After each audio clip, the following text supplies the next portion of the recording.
Hey there, everybody. It's AJ of the Mighty Glue Stick. How's it going?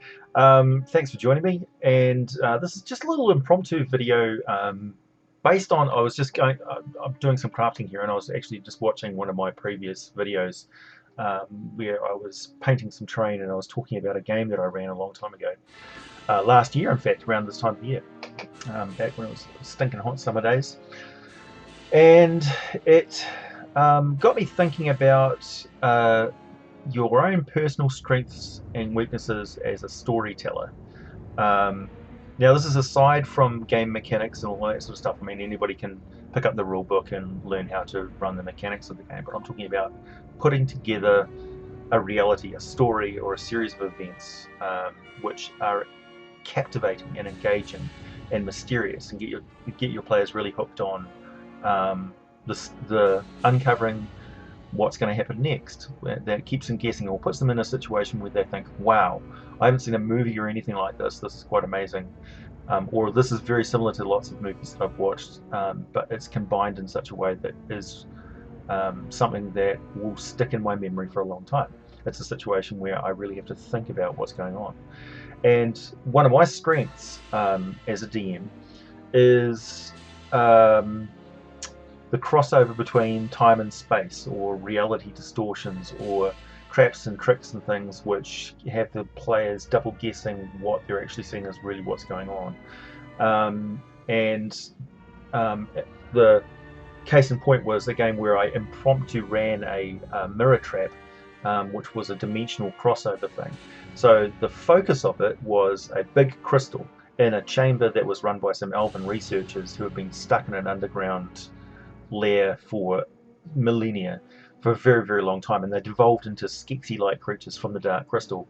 And they've kind of forgotten what the crystal's purpose was in the first place. It turns out that the crystal was actually protecting them and trapping them and maintaining the dimensional separation between their research chamber and the rest of the world, the original time and space that it came from. Kind of like you step into the TARDIS and it's a different place and time. But there's that barrier. Well, imagine that the doorway into the TARDIS was actually a trap of some kind, which had the very strong likelihood of stranding you in time and space, going into a different reality because you can't tell where your original reality was. And the case was, it was an 8-faceted crystal that when you entered a chamber, a sub-chamber, as you're entering into this research complex, it would branch off in 8 different corridors, which represented the passages to the different realities that these facets were. And as you walk down the corridor, you walk halfway, and then you step into reality number 2, reality number 3, reality number 4, reality number 5, on the different sort of directional points. And it's quite likely, because these are close parallel universes, that alternate versions of yourself are coming from the opposite direction, because they've been doing a similar sort of thing, following a similar sort of timeline or a series of events in their universe, and they've reached the exact same point in time where they're investigating this ruin and they come through from the other side. So from their point of view, the chamber that they come from is a primary chamber. That's the reality that they come from. From your point of view, you're walking into an alien dimension, except it looks exactly the same. And you're left with the occasionally very confusing, particularly if the party splits up and goes into different directions. They'll meet up with the rest of the party, particularly if their doppelganger is not there. So they'll interact with them as if they are their party that they just left behind, and then very quickly it'll dawn on them that they are unaware of certain key information that identifies them as their alien. And it's a freaky moment for the players when they go, what's going on? And also, if you're passing notes around the table saying, you are blah blah blah, you are this character, except this event didn't happen, and blah blah blah, and they'll be like, oh, I see. And you can have enormous amounts of fun with it. And it really gets the players engaged, because they're trying to figure out, what is the nature of this event which is happening, because they're not aware that it's actually a trap. They've just walked into it, and it's changed reality. It hasn't spat out damage or anything like that, but they're in a very high likelihood of being stranded in space and time. The way out, of course, is to smash the crystal, is to smash up the circuitry that causes this trap to exist. And in the case of these chambers, it's smashing the crystalline wall panels, which break the crystal. Now, of course, back in the reality inside the Elven chamber, that the big gem which is generating this reality distortion is being hacked into by the Skeksis-like elves, because they're using it as some sort of a ritual thingy, and they're smashing it with a vorpal sword, and whatever damage the players do inside that trap is reflected in the damage done to the crystal. So while the players are in this crystal trap, the reality of what's happening to the crystal is determining the entire series of events, the probabilities, and you can argue about predeterminism and stuff, but everything that the player's done has actually been caused by the crystal, and vice versa. So it's a reality tie, a net tie that binds it all together. And if you look at that from a sort of a draw flow diagrams and things like that, you can introduce that sort of plot interplay all through an adventure which is dealing with like the far realm or time travel and things like that. You can deal with alternate realities and doppelganger versions of the character's own selves, or going back and meeting themselves in various timelines. You can even introduce it preemptively by role-playing their character coming back from the future and doing what you'd most likely expect them to do if they had an opportunity in future to come back and warn them about something and give off cryptic clues and things like that. And you just generally steer things in the direction that sets up that scenario in the future. Or if it doesn't happen the way that they thought it would, then you say, well, it's actually an alternate reality. There's multiple versions of you, from a future that came back to this time, but they cross over. So it's not exactly the same, but you go back and the story plays itself out. You'd be amazed if you just sort of keep a level head and keep it very simple to yourself, how complicated the plots that you're spinning can seem to the players, because they're not aware of the flow chart in your head or the diagram of events that you've sort of planned out, and as a string of encounters and things like that. So really, it's like just like doing a precursor, sort of a warning of a creature in the area before the event happens, adds to the flavor and anticipation of it. Call of Cthulhu, of course, the entire point of Call of Cthulhu is setting up the anticipation of a horrific event which the players feel compelled and drawn to. So you investigate to the point where it's unavoidable that something nasty is going to happen to you, and there's nothing you can do about it from the start, but that's part of the fun, it's part of the anticipation, it's the horror of being involved in the game, which is probably inevitably going to have a grisly end. In D&D, you don't know. It could be really great, it could be really bad, and generally speaking, as I've matured as a DM, I realise that in order for players to really appreciate the rewards of an encounter, the encounter must be dangerous. It must have a sense of threat. And also, they've got various options in the encounter that they can avoid deadly danger, but they're not going to get the juicy reward. And the juicy reward is right there, but they know they're going to have to go through the grinder to get to it. They're really going to have to risk something in order to achieve something. So that risk and reward becomes more important than experience points or leveling your character. You won't get magic items unless you put your character's life on the line. And that's the reason why the magic items are there and they haven't been taken by somebody else already, because your character is a hero. That character is going to do something stupid in order to become great, you know.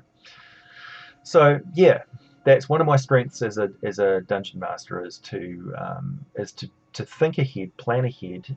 Don't be afraid to improvise everything, to the point where it's become like I am a sandbox DM. I will borrow any mechanic from any game. I will borrow any plot device from any movie or story or book or comic book or whatever that I've read or seen, and I will blend them all together seamlessly as I can, as long as I'm consistent and I abide by the same rules that I set for my players in the game. Then they can trust that I'm just following the story, however, and with whatever means are at my disposal. If that means I need to use terrain, I will. If it means I have to do theatre of the mind, I will. If that means I have to use props or multimedia on tablets and things like that, I will. I'll use anything at my disposal to bring the story to life for the players, and I'm rewarded by the effort that I put into it. It doesn't mean I have to do a hell of a lot of prep work or really do anything before they arrive, other than make sure I'm awake, I've had a few coffees, I've had some food, I'm showered, I'm clean, I'm fresh, I'm ready to go. That's my commitment to the players, that when they turn up, I'm in a good mood and I'm in a good state of mind to bring them a good story, because they've had a hard week too, and really they have to sit through and listen to me and follow whatever plots that I have. So it's in my best interest that they're excited, because I feed off that, and it makes it more fun for me.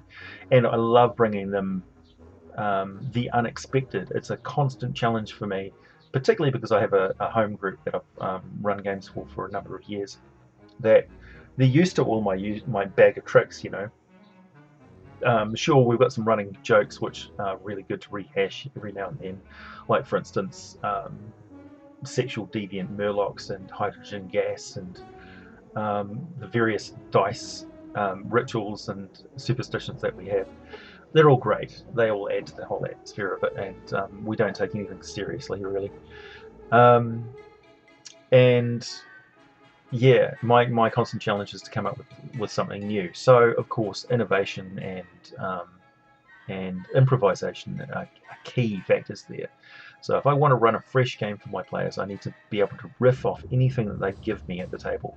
So any suggestions they have, I'm constantly got an ear out for their, like, a player can't help but project what may possibly happen in the future, best case scenarios or worst case scenarios, and it's your job to listen to what they're saying, because those reflect their desires of how the game could go really badly or how it could go really great. And if you have your finger on the pulse of how the game night is going, you can tell when it's time to back off and just sort of chat about stuff. You can tell when they really want to get into character and talk with NPCs.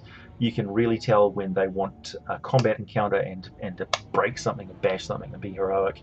You can tell when they're feeling nihilistic and they're willing to risk their character's death, because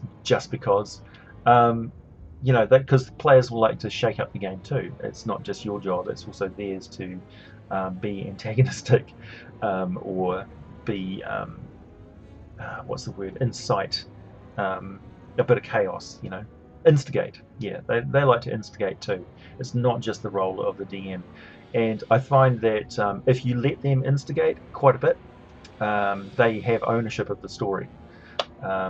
But not too much. You need to rein it in, like a bunch of boisterous kids and things. They need a bit of authority, because it gives the plot legitimacy. Otherwise, they're just running rampant, and whatever you're doing is just reactions to their incitement, and it will quickly run out of hand. So I'm occasionally a bit wary about narrative-heavy mechanics in games, like with Fate, or Edge of the Empire, like the new Star Wars games and things with the dice pools, that can drive the story out of your control. So you won't have any, you'll have a bit of say of what the dice are telling you, but when they put up those complications and things like that, you really have to run with them. That's part of the core of the game, which is great, but it can be very, very disruptive of a story or a plot that you're trying to run. And I think those games would be a great training tool for people who have trouble improvising, because they force you to do so. But if you're a person who improvises very well in the first place, and you allow a lot of agency for your players to do so as well, it can get very, like, the games will be quite short, and I would struggle to run a campaign in that doesn't get galactic in scope very quickly. But I've had a limited amount of experience with Star Wars so far.